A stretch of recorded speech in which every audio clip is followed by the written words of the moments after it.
name is Eric Kimondo, and I'm in studio excited with my friend Mr. Simon Kamau from Otipro Limited, and he's here to talk to us about today the state of employment in Kenya. Wow, this is a discussion, and it is urgent more than ever. And I'm so excited to have you because work is a gift. Yes. God expects us to work. Yes. He has given us the ability. But why do we see such a great difference? The percentages are not looking good. I know you are going to be giving those figures to us.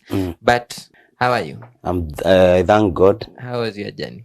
No, very safe, very peaceful, and successful altogether. Wow. Yes. Amazing. Karibu sana. Thank you. Thank you. Thank you for honoring our invitation once again. Thank you. Tunakupenda sana. We love your insight and the Thank wisdom you. that you carry. Thank you. Na leo kwanza naona Leo tuko tayari.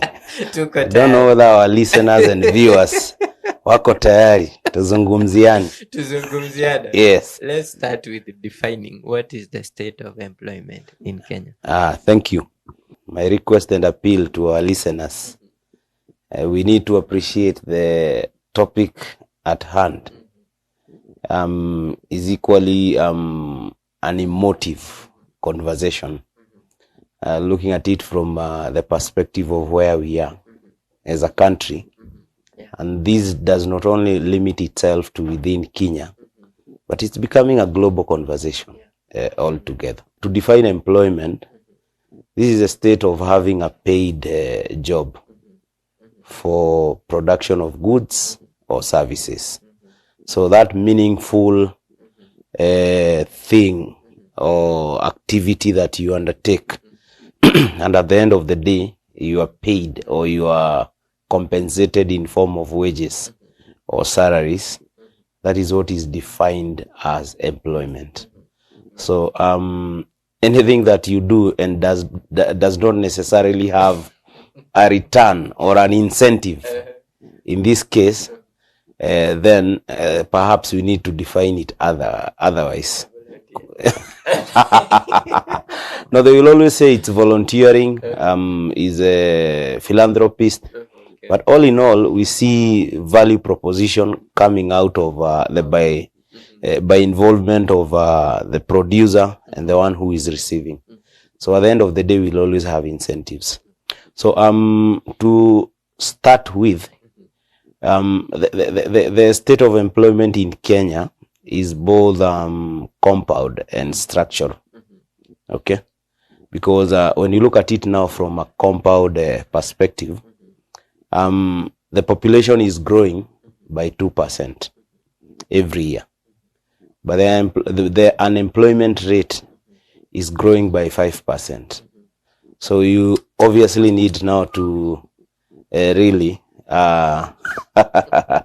get to appreciate that indeed this particular gap is widening.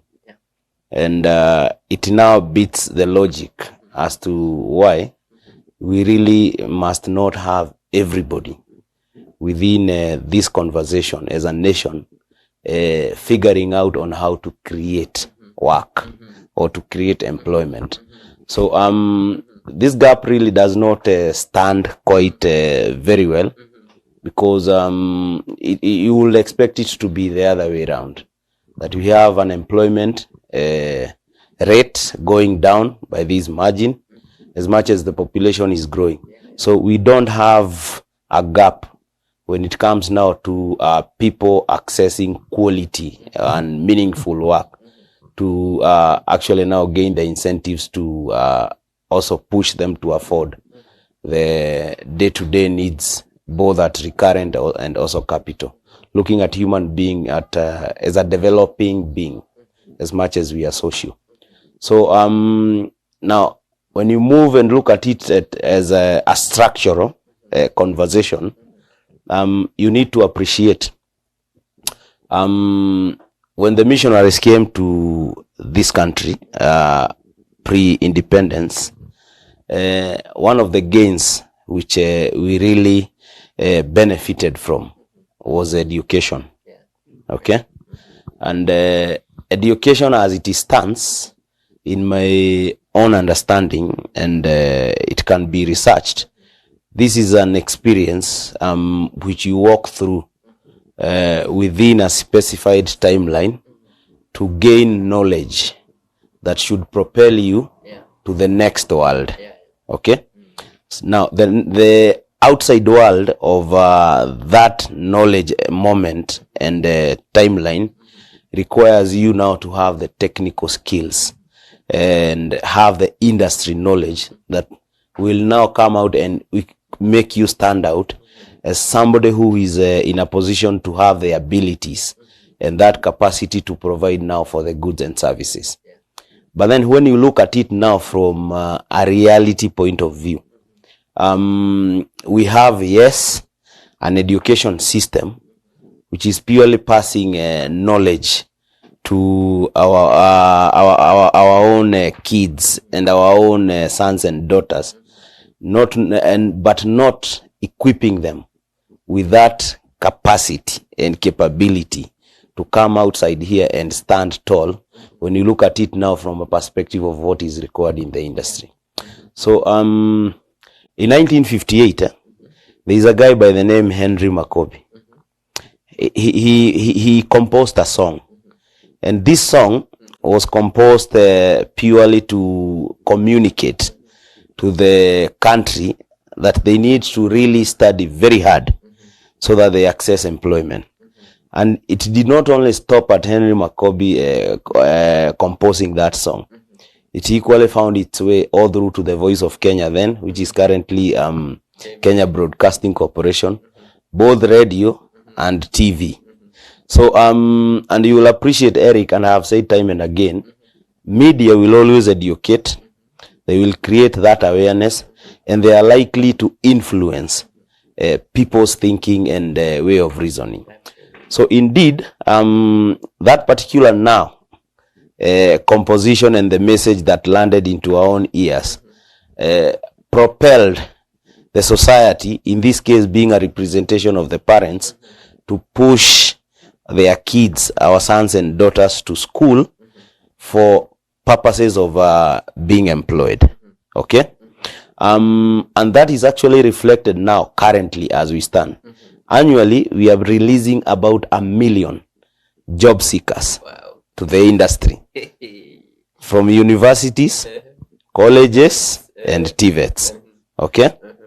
Out of that 1 million, about 23% will access quality work in the form of employment as we had defined it. So they're being absorbed. But what is also quite really very worrying is that as they are being absorbed into gainful and meaningful work, they are not necessarily coming in or joining these organizations to undertake and pursue what they actually studied in school. Okay? So we have the 23 in employment, correct? But are they doing what they necessarily studied from the onset? And in this case, we are not saying that these are people who have been into the industry. So in the course of time, they have been changing and shifting their careers through now the experience that they have acquired on the job. These are people who are directly coming straight to school, to the employment world. So what does that mean, at that particular stage? Looking at an organization from the foundations of it moving in one direction. Okay? Now, the 700 and about 60,000 are now shifting into alternatives. The alternative or options, a plan B as it's commonly said, is entrepreneurship. When you look okay? So is entrepreneurship. So when you look at entrepreneurship, actually, entrepreneurship, Eric, is not an option. It's not an event. It's not a plan B. This is the end, and this is what justifies the mean. So so if you look at now that number of about 760, and you go back to the World Bank, International Labour Organization, etc., 54% of these 760 who came out and went into this plan B, their own enterprises that they have started, they actually do not even get to see their first their first anniversary, or they don't enjoy their first birthday. Okay, so you already have a 54% already who have fallen and crashed year one. But why is it that they are falling and they are crashing? Registering a company nowadays, Eric, has been made very easy and very fast. You only need to think of a name, get into the eCitizen, embark on that particular process, and within no time, 2 to 3 days, you have the feedback. So the process equally has been made quite easy, so long as you can follow through that particular process. But then the biggest question, Eric, will be, as much as we are allowing all these hundreds of thousands to register their own companies, when it comes now to that they want to pursue, okay, as a country now and as a society, what foundations have we put in place to ensure that as I move to register a company, indeed this is not an option, but it's pure entrepreneurship which justifies the means? Okay, so we missed the point when we failed as training institutions, being colleges, universities, and TVETs, to produce employees that are ready to be consumed to the market. Naturally, going back now to our own curriculum and the quality of education that we are training these graduates. Okay, so we went again further and unlocked and made it quite easy to register a company and to register a business without necessarily observing principles such as incubation, where you have a program well defined that indeed if you are to figure out of starting a business within this industry or sector, at the minimum basics, this is what is expected of you. Okay, so that itself moves or shifts us into legislation. Okay, and this is where the government comes in. So really, so when you look at it now as a structural, the interpretation here is we have missed quite a number of basics, right from our training institutions all through to government policies. And when you come now to the society, and the other day I told you here, the only time you have to recover your kid is 0 to 13 years. Okay, when it goes beyond that, you really have no option. So what is it that is happening at society level? The fact that you're in media, you want your daughter or son to also come in and take over your own craft. Okay, but literally your daughter or son could have a passion for agriculture. But then we end up now constraining and asserting a lot of pressure and duress that they really have to take after us. But then, is it in them? No, it is not.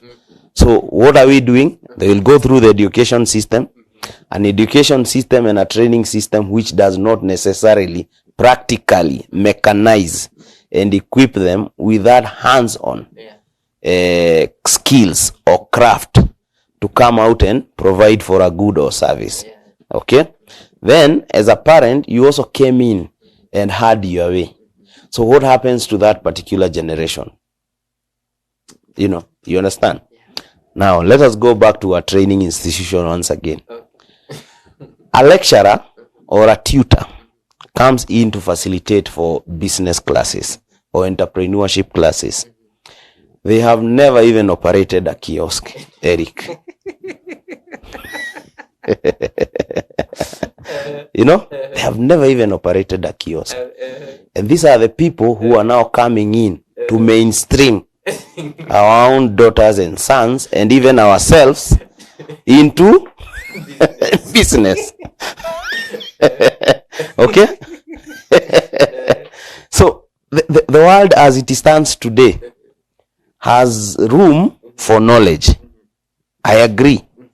But what is required is that demonstration of craft, that demonstration of your abilities to come in and deliver what the market requires. And what the market requires is that the market or the world is telling you, we have a problem in agriculture, in manufacturing, in value add. You know, what solutions do you have? That solution can only be founded when you do a hybrid of that knowledge through that education system you went through, and that learning that has been integrated on you on the job. Okay? So if you are to define now the state of employment, two perspectives will come out. We have the white collar and the blue collar. Okay? Interestingly, this economy as a nation is 83% driven by the informal sector. And they are within the space of agriculture, which contributes about 33%. Okay? In GDP. Then you go into manufacturing, wholesale and retail, which is purely now processing and value addition. That's about 83%. If you look at it now in terms of contribution.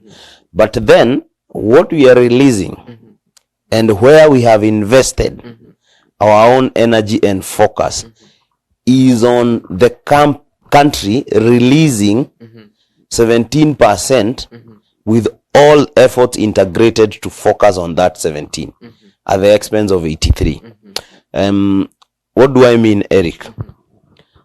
The person who fixes your car, that mechanic, has mastered that craft.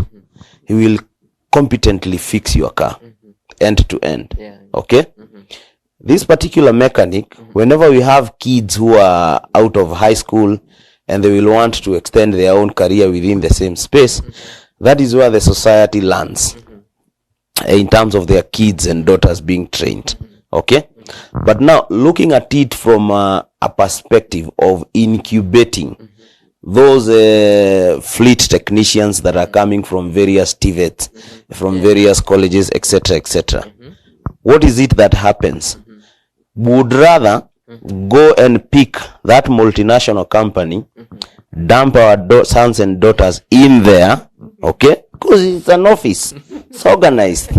Big names. And not really figure out that guy who has mastered his craft, who fixes your car. So as a nation or at government level, really the policy needs to change. And we seriously need now to move, because I have demonstrated 3 scenarios. A lecturer who trains you on entrepreneurship or business, but they do not even own a kiosk. They don't even understand what they are doing. Number 2, we have made the process of registration of companies so quick and fast and easy, but we are not necessarily addressing the incubation that is relevant to these people who are coming out into employment. In previous sessions here, we have discussed about marketing. And you look at it from a perspective of business development, strategy, you sitting and thinking through the process of what exactly you want. So you wake up one day and you want to register a business. You proceed to register that particular business because you really had not figured out and you do not have a structured approach as to what exactly you really need to do and how you need to do it. Then you find yourself 1 year, you cannot even remember you had registered a company. But progressively, the government is on you because you need to file your returns, you know. So the pain gradually again increases. Then when you look at it now from that 24% that are getting into employment, you would realize, yes, they are getting into employment, but not to do what they were supposed to do. That's number 2. They did not even get an opportunity to go through a management trainee or internship And this is not an internship where you come in, sit on an office desk, do some filing, you know, put the chairs and desk in order, become an errand boy to be sent upside down, you know. Then 3 months, I give you a letter. We are talking of hands-on, on the job training, where these people immediately after graduation, be it vocational colleges or universities, they are put into a plan that is monitored and evaluated in terms of quality and in terms of standards as to what exact impact at capability level or at expertise level are we passing to these graduates before they now come in and join this 17% space in the formal sector. Clearly things need to change somewhere. Yes. From the government to yes. the education system. Yes. To our parenting models. Yes. To our parenting models. Yes. Looking at the solutions, let's start with people that recently graduated and they went through this system that was not okay. Somebody have their degrees. We've seen, unfortunately, on social media, I've seen it, people banning their papers because they went through a degree program that maybe their parents even sold off some of their home assets, kama shamba. Yes. They didn't have anything else yet. They went through school 3 years. They selected a course that they thought would do well, but it ends up in frustration. 5 years, 6 years, 7 years down the line, no employment. Starting off with helping such kind of a person, what do they do in this state of employment that is in Kenya? To me, this is quite valid and fundamental. And I note you have actually mentioned people who are burning down their papers. Recently, I was involved in an interviews.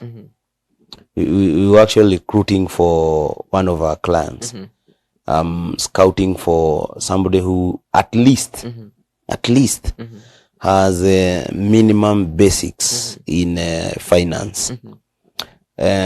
Up to this point, Eric, I can confirm I've interviewed about 15 candidates. Okay? And I still do not have an indicator that I'm going to have one. And at stage one, we're actually talking at stage one. We've not even gotten now to second level. We are now at stage one. Very big, bold papers. Okay? Very colorful in terms of grades.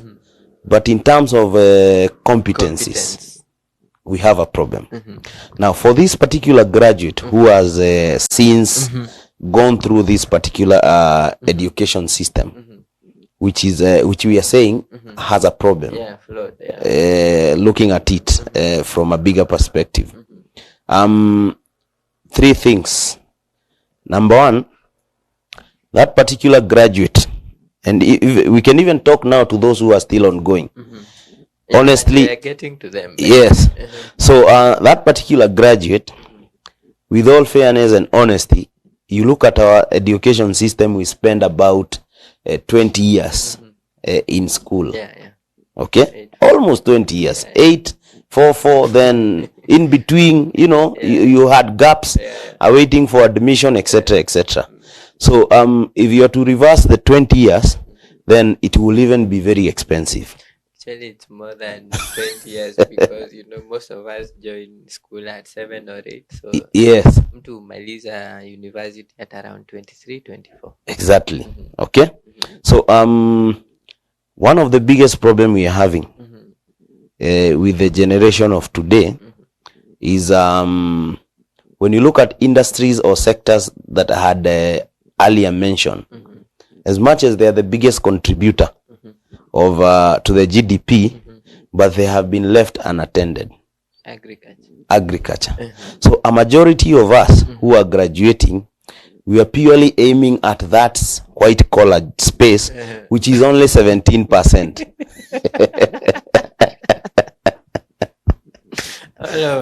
All of us, 1 million aiming at 17%. Okay? Honestly speaking, We need a mental shift.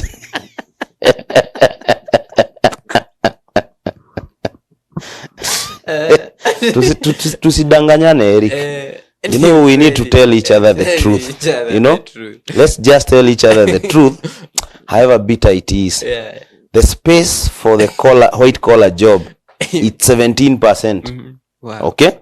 Wow. When you look at that 17%, for example, Eric, when you look at this country in terms of that labor market space, at any given time, I wish the government had data to tell us how many advocates and how many lawyers do we require in this country. How many do we have? Okay? So that if you're an advocate, you also get to have that know-how and information as to where you sit in the space you're occupying in, other than you living on a false hope that really pushes your integrity and ethics south. So we need to really be very honest with ourselves and accept that indeed we have since walked through that phase of life and we have since graduated. But when we look at our own self in terms of abilities and options before us, the reason why you go through that education and training system, and this is why once again, as much as we are saying the curriculum needs to change, if you think broadly, it's right, because you only go through that education system not to be employed, but to gain on knowledge that will facilitate you to come outside here and also make use of that learning or craft to create opportunities and to also to also come out and give a platform for others to come in and serve. So for those who have really graduated within the informal sector, which is 83%, hiyo Erika ijaagi. It's like a train. Don't know whether you've used a train. The trains will always have people seated and standing, and nobody will ever be told in a train huingi unless masaa imeisha. So we also need to come back and really ask ourselves, within this blue color space, as much as we have the skills, as much as we have the knowledge to occupy the white color, what opportunity stands along for us in the blue collar job? Wow. You know, that's number one. Number two, we also need to appreciate there is a hybrid between that knowledge you acquired in school and the real life skills. So the training and the internship that is required on you so as to now to master and get to appreciate what the entrepreneurship life is all about, really you have to put up that patience and that willingness to be walked through by people who have been ahead of us within those spaces. Number three, you must be self-aware. If you honestly are not aware of your own self, then what is it that you are?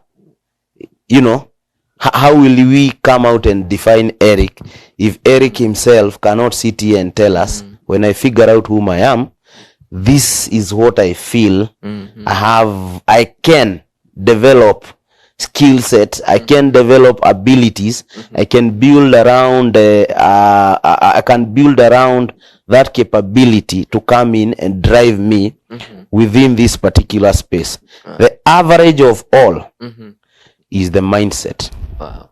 Because your mindset, Eric, is what will drive you to shift your mind. Wow.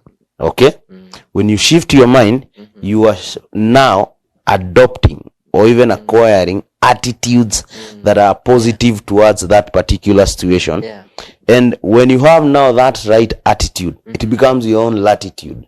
You're in a position to fly and take off. It doesn't matter how the weather looks like. Cloudy, sunny, you're all good to go. Amen. So as far as that graduate who is listening to us is concerned, kindly, Yeah, please. don't just sit and wait, because God has given you that ability to walk through that knowledge experience in school. Can you come out now and appreciate Wow. that there is a room and space for all of us within the foundations I've just talked about?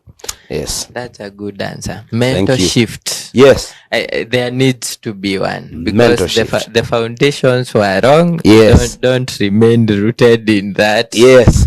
That's a good one. I hope the people, if you're there, you graduated, you're listening to this conversation, self-awareness. Start now by looking things rationally and being truthful. Yes. And honest. Yes. Even to yourself. Yes. A friend of mine, tulienda naye campus, alinitumia kitu inaitwa meme juzi. Let me see if I can get it here. She's called Caroline. Tulienda naye Moi.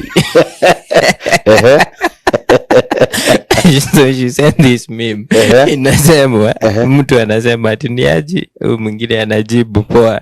Then huyu anauliza, tulikuwa tunafanya course gani? Then mwingine anauliza lini? Mwingine anamuuliza tukiwa shule.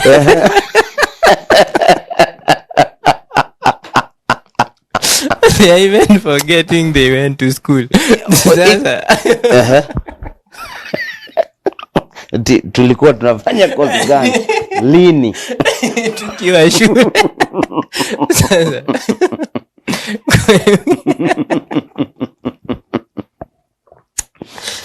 This is because I want you to talk to the people in school. Because kuna hii kitu ya kusoma alafu unagoja kwenda kutafuta kazi.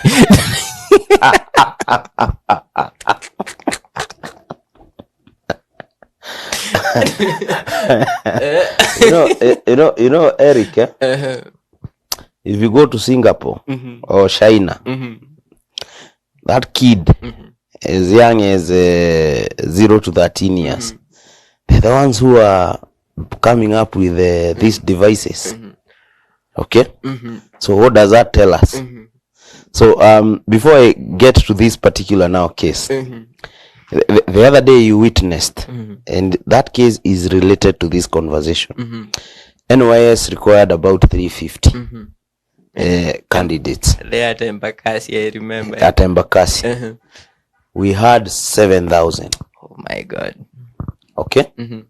And the conversation we've just had on phase 1, touching on those who have graduated, Eric, do you know there's the 99% of the people who turned out for that particular exercise knew that they are not eligible.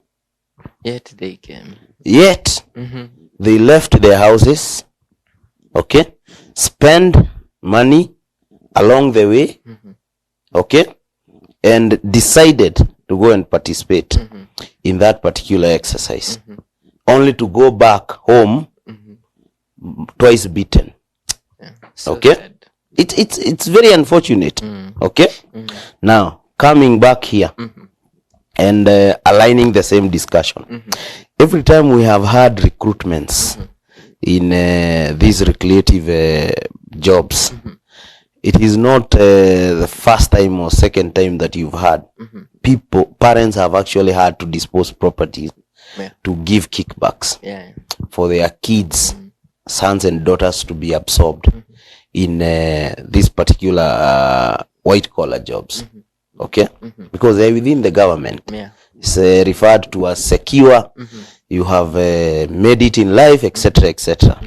They go to as much as coughing about even $1 million, $500,000. Okay, but if you look at that particular money that has been spent for trial and error, because some have been duped, and we have seen people jailed in court because of conning innocent Kenyans. So if you can cough $500,000, Eric, or 1 million to bribe for a job that you're not even certain will go through, what if that particular $500,000 or 1 million was well thought of and planned for as capital Wow. for that particular kid, that daughter or son of ours, to start an initiative or a business that consistently through mentorship and incubation grow to also provide meaningful opportunities for those who are also coming out of school. Now, for this particular case, when you and it's common practice with the current state of employment that we have in Kenya. This meme is not strange, but it's actually a true reflection of what is happening in this country.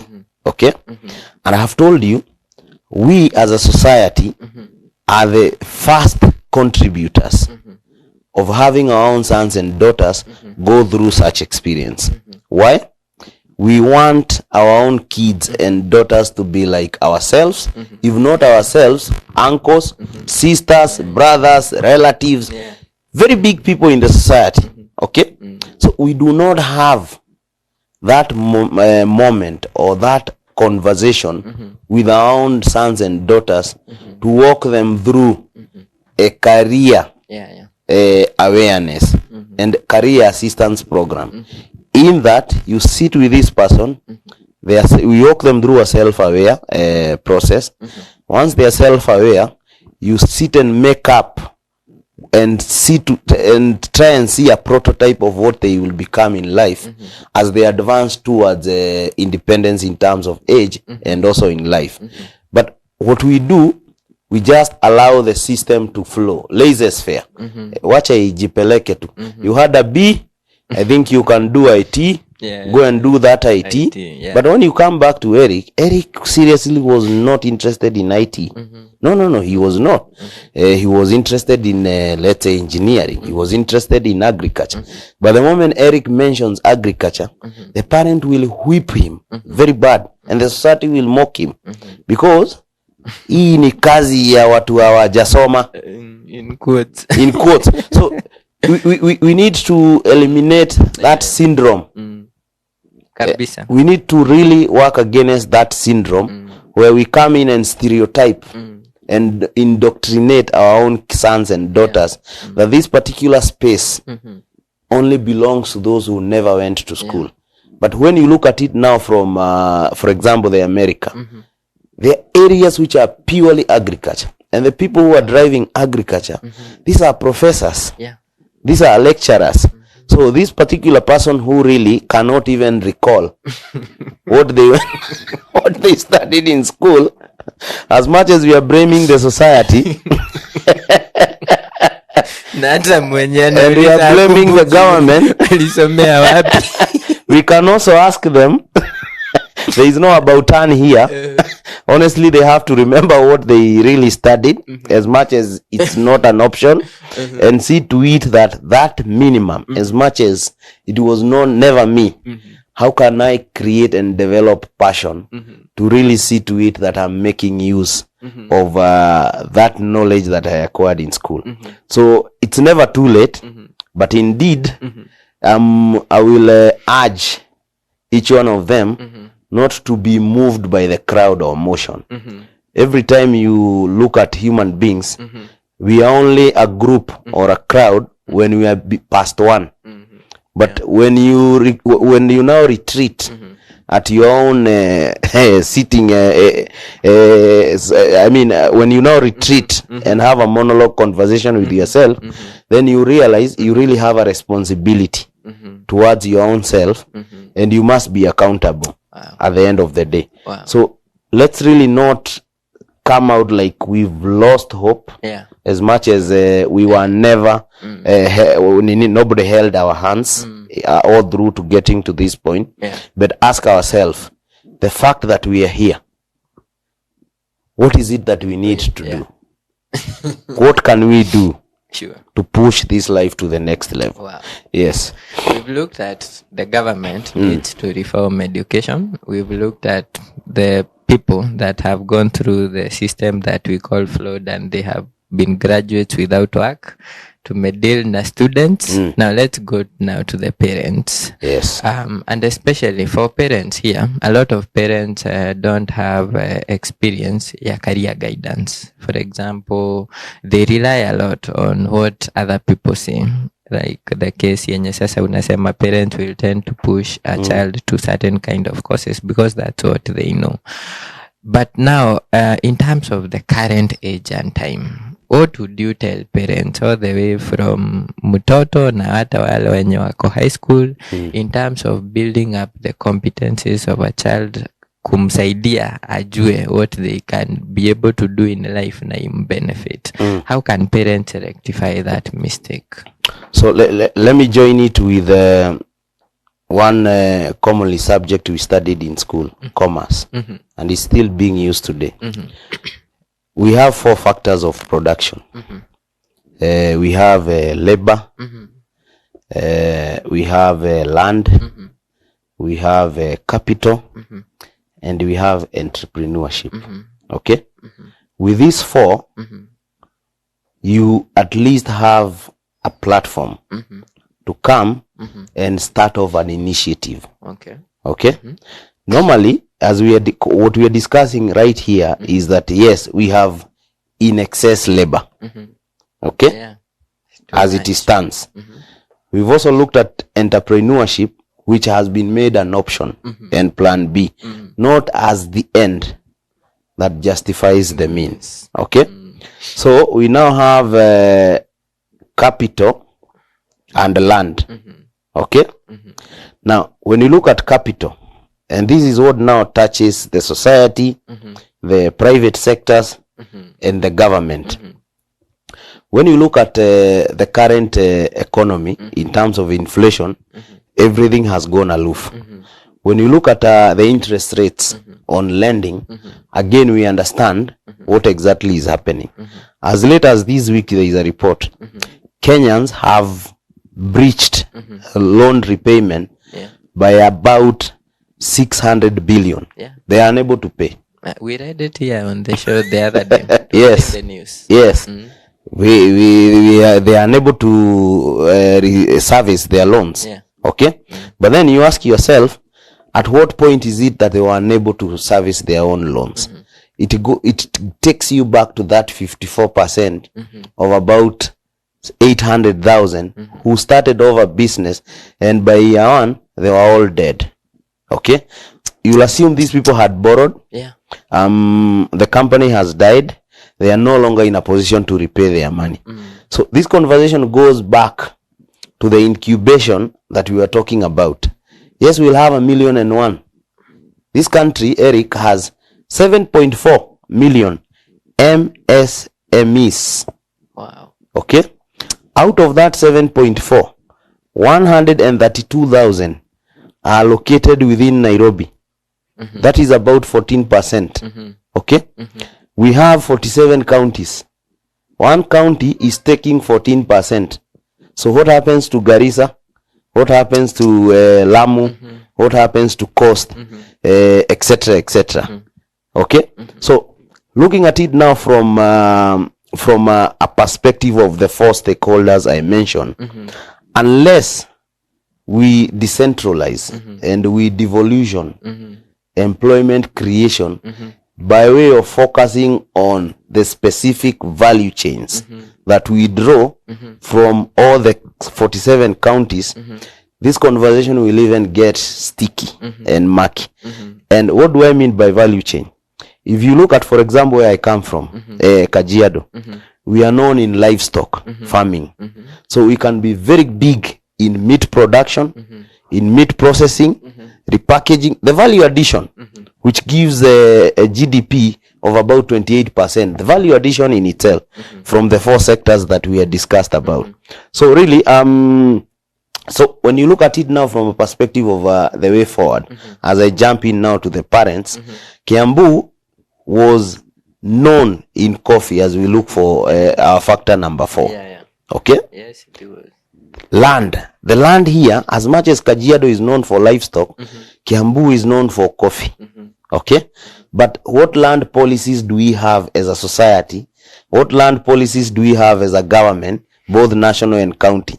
Because today you wake up, you subdivide land for 50 by 100, 10 pieces, sell all of it. You understand, Eric? Yeah. But during the white settlers, during the colonial era, we had land which was gazetted. This is agricultural land. Okay? So as much as we are saying these graduates can go back and start off agriculture, where are they going to start, Eric? Because the land was subdivided and sold off. And when you look at land as a factor of production, it will feed you, it will give you rent, you can mine, land will give you anything. You can even dig wells, boreholes, it will give you everything as a factor of production. So as much as you have capital, land will come in and give you anything that you want. So when you look at it now from where you had picked, what is it that the parents can do? We have a responsibility as parents, because God commanded us to always see ourselves from first, second, third, fourth generation. So if God will give you a standard age of 70, for example, 2 years from now, as a parent, you should map that generation as to how the continuity will go. The continuity of generation, as much as we are talking about work as a factor of production, equally that generation can only continue when we work on it. And the only way to work on it, how do we have mentorship programs, and how do we have a conversation that is collaborative with our own sons and daughters as a society, and come up with initiatives to get to pick and land their mind in platforms that will make them do what is meaningful, and that what contributes value to the society. So let's talk to our own kids. Let's really get to understand and pick our own kids. And it will only happen 0 to 13 years. Wow. If it doesn't happen at that point, that conversation will not. Inarudi pale. Inarudi tu pale pale. Pale pale. In a minute, talk to us about OptiPro as we come to the conclusion of this discussion. So thank you. So OptiPro Limited has equally now come in to collaborate with all these stakeholders. And we are really looking into bridging that gap between the school and the industry. And one of the initiatives we are having is when we pick, be it working and be it ongoing students, and put them in a perspective of mind to get to discover themselves. Once they discover themselves, we design what they are supposed to be. And after designing what their future is likely to look like, we develop a personal development program specifically tied to that individual, looking at them in terms of productivity and them living to their dream and their aspirations in life. So we make you purposeful by pursuing you to understand what is it that you should become. This applies to working, non-working, and founders. Amazing. Yes. Namba ya simu 0725 090 430. Again 0725 090 430. Na OptiPro Limited wanapatikana kwenye mitandao ya kijamii ya Facebook na pia kwenye tovuti ya otipro.co.ke. Yes. Amazing. Yes. Thank you so much. Karibu sana. Nashukuru sana. Karibu Because sana, of that we picked a lot. If you are a graduate right there, you went through an education system na unaona kama haiku benefit, Simon has said it, do not despair, do not give up. What you need is a mind shift. Just a mind shift. Yes. Just think about it in a different kind of way. Na hiyo masomo ulisoma itaanza kukusaidia. Yes. And as we continue, Mungu atatusaidia all through. Everything is going to be all right, even as a nation. Thank you so much. Na tunashukuru. Our special appreciation goes to God. We thank God because of His goodness upon our lives, His divine plan supply. Mungu amekuwa mwema sana ndani ya maisha yetu na tunashukuru. We thank God, we thank God. A special appreciation also goes to Bishop Dr. Thomas Muthe and Reverend Phyllis Muthe. Thank you for your love, thank you for your support, thank you for your prayers. Tunashukuru sana. And to you, our viewer, we love you, we appreciate you, and we pray for you every day. I want to thank the people producing the Uchawa Dawnbreak Show. We have Mr. Peter Mwaura, Sheila Huro, and Doreen Mwende. Mungu abariki sana, together with the entire Prayer Cave TV staff.